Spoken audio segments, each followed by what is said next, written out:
So I just started keeping Coturnix quails and built them this cage here. Thought I'd share with you guys for those interested.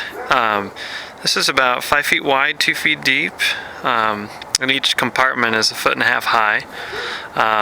It cost me about $180, $175 I think was the receipt from Home Depot. And I tried to use the cheapest material I could find that I can get away with. I don't know if you can see that style of plywood, I forget what they call that.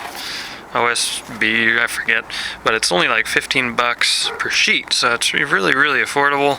The roofing, I think I bought just you know, the little slats of it that is full of, I think I had like 30 sheets, way too much, but it's actually cheaper to do that for 25 bucks than to buy the individual sheets. The wood, the 1x2 material is just furring strips. Those are like $1 each for an 8-foot piece. I used 1x2s that were just pine again, and were only like $2. So really cheap wood that you'd think wouldn't weather well. As far as construction in the back, I just butted it up against here. The other piece actually butts up on the back against this one, so I could have nailed that one in to this piece and this one into the other piece of plywood. On the front, I decided to go ahead and I did a little rabbet right here, cut in with the router, try to block that wind, and that way I could use the nail gun and pop it in on the sides there. But man, I did build the floor slanted on purpose. I don't know if there's a reference line. There you go. So that the eggs would roll down into this trough. Makes it easier to catch. On the bottom, I just you know, went straight on through. I used the 1x material to create like a little base to staple the stuff down into. And but up here, of course, you don't want the birds pooping on the ones down there. So I made these trays that you can see, and you can just pull them out. The birds are like, what the heck? And shake off all the gunk, or scrape it off, and just put it right back in. That's not too bad. And then if those get damaged over time, I'll just make new ones. They're cheap. So, but you might be thinking this wouldn't weather too well because it's pine on those feet, right? So I put them on bricks with the little rubber feet. To give you an idea how well this can do, this is a cage that I built at least 2 years ago for my rabbit.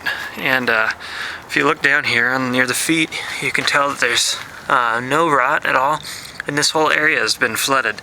I've actually had the water come up onto the leg once, all the way over the brick. And then the same thing, I've had rain and snow on the top of this.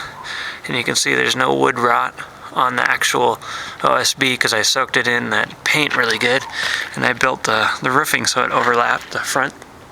So if you do those things, just make it stick over the edge a little bit. Even this cheapo plywood will work out fine. But yeah, if you're thinking about buying a cage, definitely recommend giving it a go on building them. Man, these 2 cages I think total cost me a little over 300 bucks, and that would cost you at least $1,000 to make these, or to buy these big cages.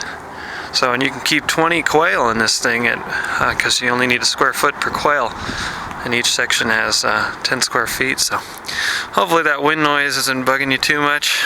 I'm trying to block it, but if you get curious and have any questions, just send me a message and I'll see if I can help you out. Thanks a bunch for watching. Here are the plans I kind of mocked up for my cage, and now they're all beat up, paint on them and everything. But I had to fit all this material into a 1999 Corolla to get it home, and you can tell by the size of it, there's no way to use solid pieces on all sides and make that happen. So I thought I'd just show you how I did this in case you're in my situation. 3 pieces of plywood. If you go to Home Depot and have them cut them as close as they can to 2 feet sections for 2 of those, 2x4 foot sections, right? And then the 3rd piece, you'll want to have them do 1 more of those 2x4 foot sections, and then you'll have them go this direction and cut it in half. So you'll have a 5x2 foot section, 2 of those. These 2 will be actually for the back of the compartments, you know, that connect and create the back wall. You'll use 2 of these for the side walls that you're gonna have to trim down. You'll use 3 of them that you'll trim down for the roof.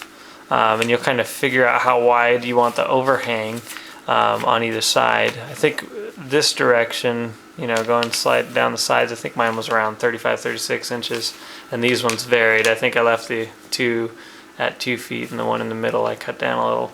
But yeah, that's for the roof, and then you'll have 3 of them that you'll use and cut down for these trays that you pull in and out. But again, exact dimensions, I wouldn't make sense to give them to you, because realistically it's going to change for you based on how, you know, exact they were. You're going to kind of have to default use the one of the thinner pieces, or maybe the 2 widest pieces you could find for the sides, and you know, you're gonna have to play with the fit. Feel free to send me a message though if you have any questions or just run into problems, that kind of thing. I'd love to help.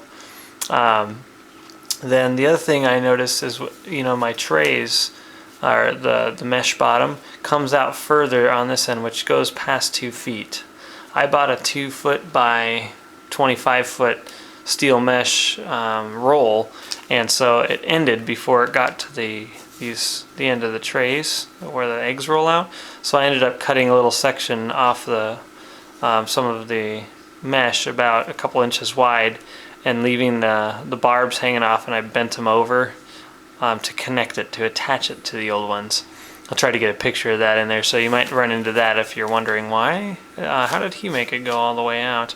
That's how I did that. So hopefully that's helpful for you. I'll try to include a few pictures at the end here that, you know, just from various angles help you in your planning too. But hopefully this will help some of you out there who might be curious about keeping Coturnix quails. And thanks again for watching.